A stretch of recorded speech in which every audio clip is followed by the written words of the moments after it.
Not bad. Yes, there you go. The first time you've ever seen me use the fade effect.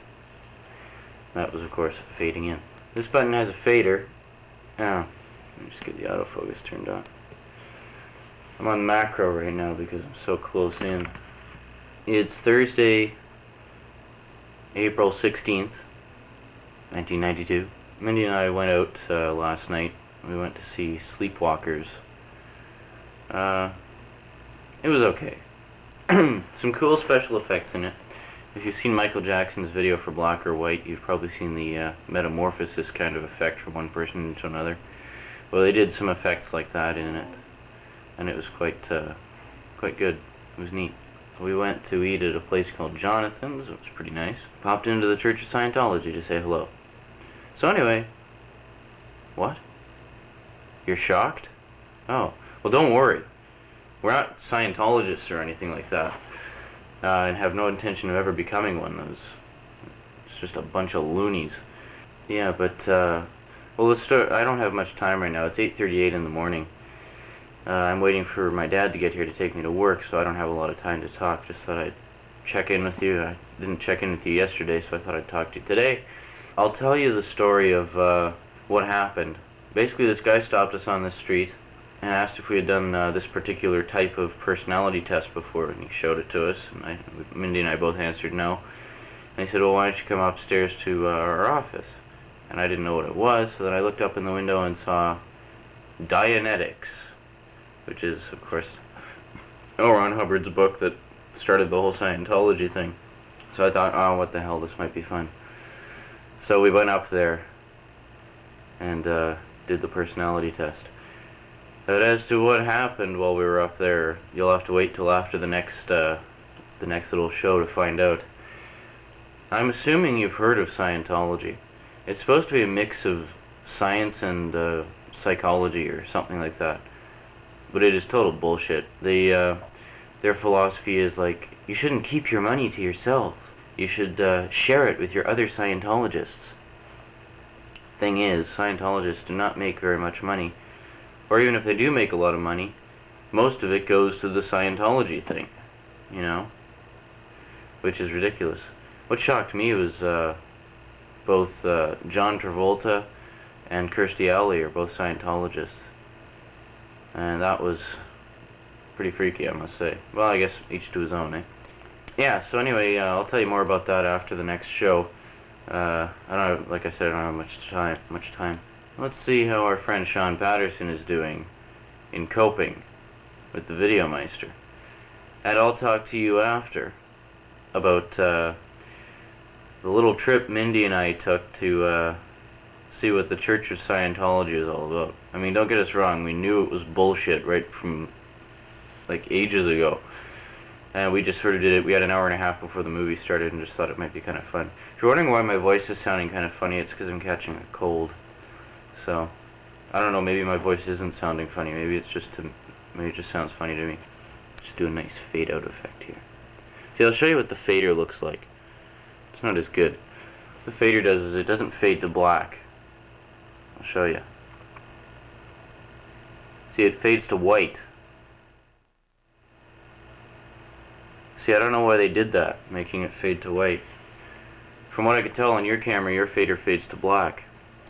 Now see, I can do a fade to black just by closing the iris.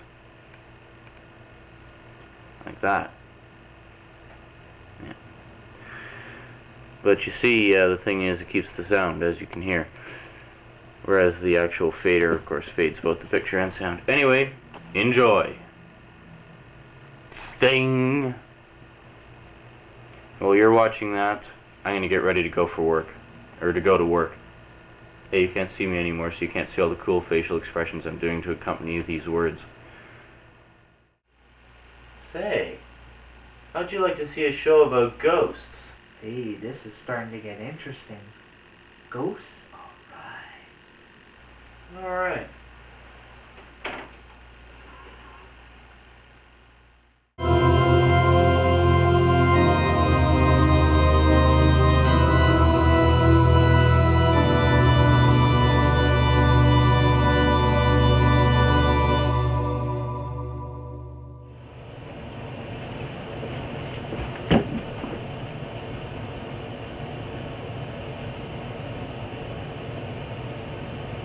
Okay, so maybe my casual entrance didn't work out as well as I thought it would. This is the entranceway. I showed you behind the wall a couple of times now.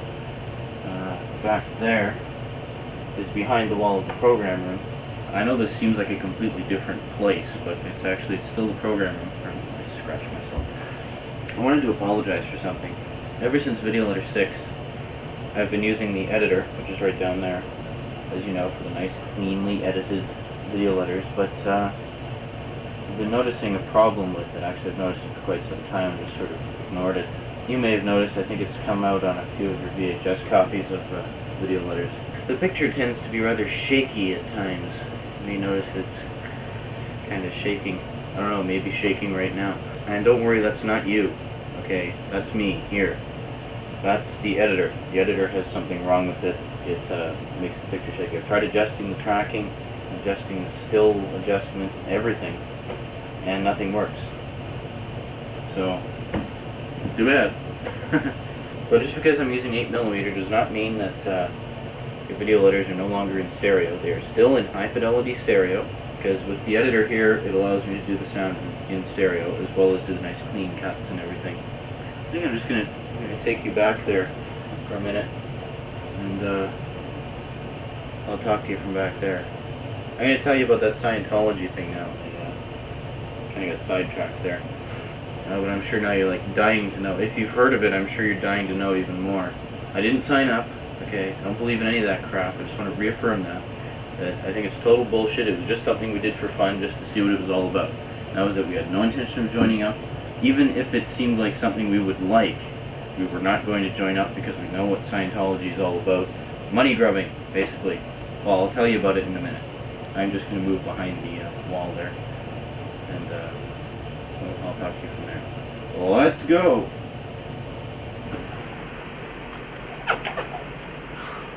Don't sneak up on me like that.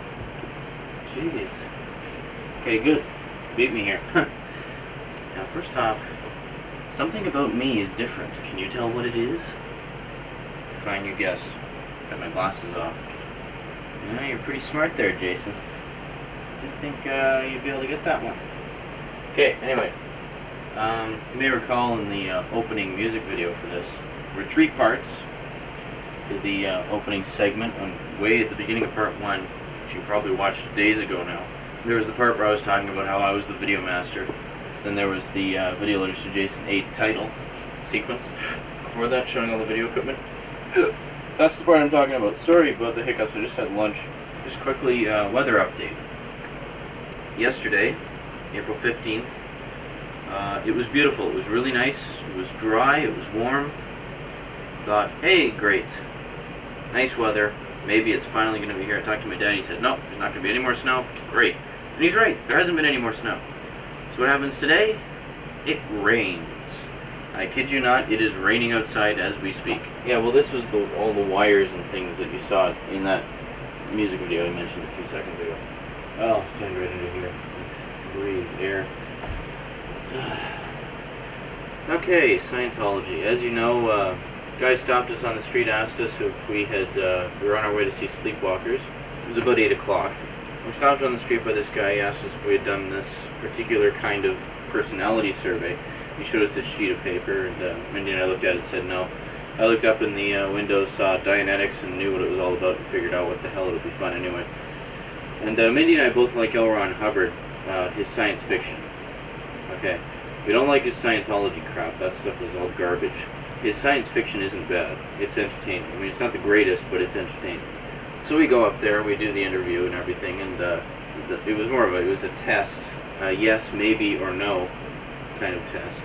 You're asked 200 questions, and you fill in the appropriate answer.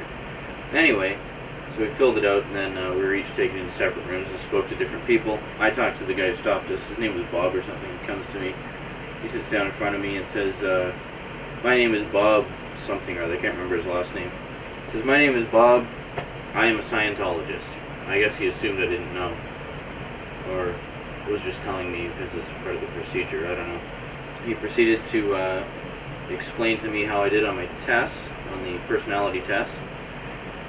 And he had plotted out the answers Like, basically I got percentages for different areas of my personality, like communication skills, I don't know, happiness, tolerance of people, stuff like that, appreciation of things.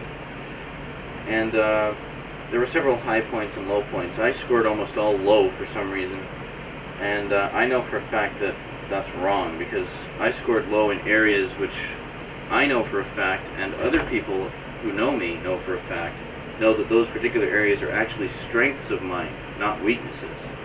You know, so basically the whole personality test was worthless. I mean, it didn't explain a thing. It's like they're trying to tell you things about your personality that you know, it's like they couldn't know anyway, unless they're trained psychologists, and they're not. They're religious fanatics, for crying out loud. This is the part I had prepared myself for when we were going in, was the hard sell. He says, you know, you should really do something about these low points, points out the low points on the graphic.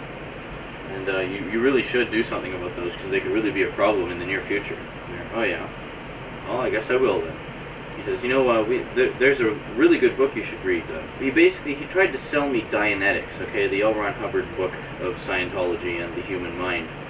L. Ron Hubbard's theories, by the way, have mostly been disproven. They're either half-baked or half-cocked, to quote my dad's description of them. All his theories have been thrown out by experts everywhere, and literary critics have all panned the book because it's just total bullshit. This guy Bob was talking about Dianetics as if it was the only book in the universe that could help me work out my personality quirks. The things that he said were low points, but which I knew for a fact the test was wrong about, you know? So anyway, I declined. I just said, well, you know, I'm low on cash, even though I had been paid that day. I was paid yesterday. I had like $100 in my pocket. I would have easily been able to afford a copy, but I did not want one. So I just told him I was low on cash, you know, and I had told him earlier that Mindy and I were going to a movie, and said, oh, okay. And I said, well, I'll think about it, you know. And he said, well, you know, we have a copy right here in the office if you want to pick up a copy while you're here. And they're, no, that's okay. I'd like to think about it first. And then I reassured him, falsely, of course, but I reassured him by saying that I would think about it and that it's not exactly a hard book to find. I mean, it's on sale everywhere anyway. But don't worry, I have no intention of buying it. I might just like look at it in a library or something, just out of curiosity, just flip through it, see the bullshit for myself. I thought you might find that interesting. If you've ever heard of Scientology, there's an article on it in Time magazine, I believe, or maybe it was It was either Newsweek or Time. About a year ago, I guess. I had a big article about it. I wanted to get the magazine just so I can have it, because you remember John? Well, he really hates Scientology, so I can't wait to tell him about this. I mean, so do I, don't get me wrong. I just want to make this perfectly clear, okay, that I have nothing to do with this, and I have no intention of having anything to do with this, okay? It was just something fun to do, you know, just to go in. It's like we'd seen articles about Scientology on hard copy and inside edition type shows, you know, current affair, things like that. And we'd heard about it from those sources and from other sources like newspaper, friends, family, whatever. So I guess we really just wanted to see for ourselves. We wanted to hear it, you know, from the horse's mouth, so to speak. And I tell you, it was eerie walking into that office because it didn't really click until later, but after my interview, Mindy still had a few minutes left in hers. I was looking around the office, right, and there was L. Ron Hubbard books everywhere about Scientology, solely dealing with Scientology. Okay, there were books, there were cassette tape sets, like whole series of cassette tape sets, like I imagine like $100 or $200 a piece.